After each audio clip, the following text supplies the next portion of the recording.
Noong unang panahon, may isang mahirap na tagaputol ng bato na nagngangalang Tomas. Araw-araw, umaakyat siya sa bundok upang magputol ng malalaking bato at ibinaba ito sa bayan para ibenta.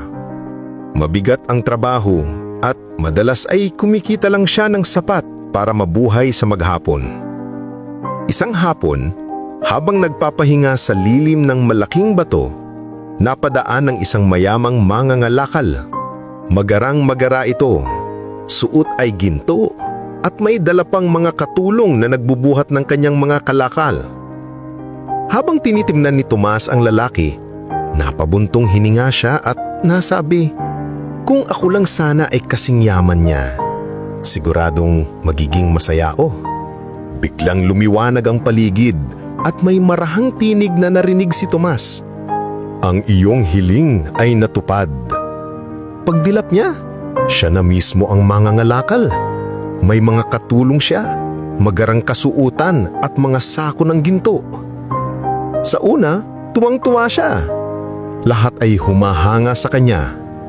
Ngunit isang araw, dumaan ang gobernador ng lalawigan, nakasakay sa karwahe at sinasaluduhan ng lahat. Naisip ni Tomas, mas makapangyarihan siya kaysa sa akin. Gusto kong maging gobernador. Muling kumislap ang liwanag. Ngayon, siya na ang gobernador. May mga bantay, karwahe, at mga taong lumuluhod sa harap niya. Ngunit nang sumikat ang araw, napaso siya sa init.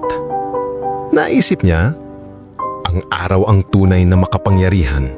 Sana ako na lang ang araw. At sa isang iglap, naging araw siya.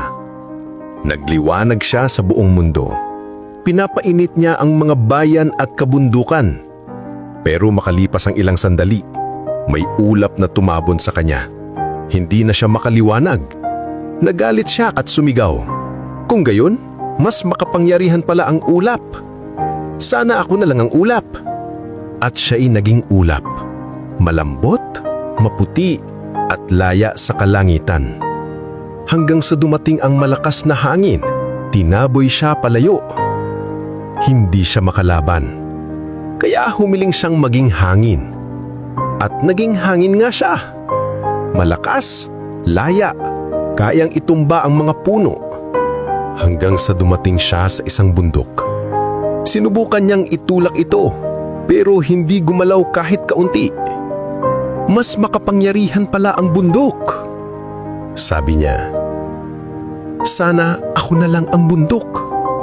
At sa huling pagkakataon, naging bundok siya. Matatag, mataas, at tahimik. Ngunit maya-maya lang, naramdaman niya ang pagtama ng martilyo sa kanyang katawan.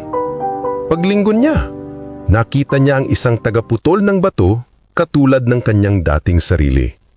At doon niya napagtanto, ang tagaputol ng bato, siya pala ang pinakamatatag sa lahat. Ngumiti siya at nagsabi sa hangin, hindi ko na kailangang maging iba.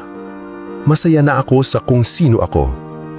Aral, ang tunay na kapangyarihan ay hindi nasusukat sa yaman o posisyon, kundi sa kakayahang tanggapin at pahalagahan ang sarili.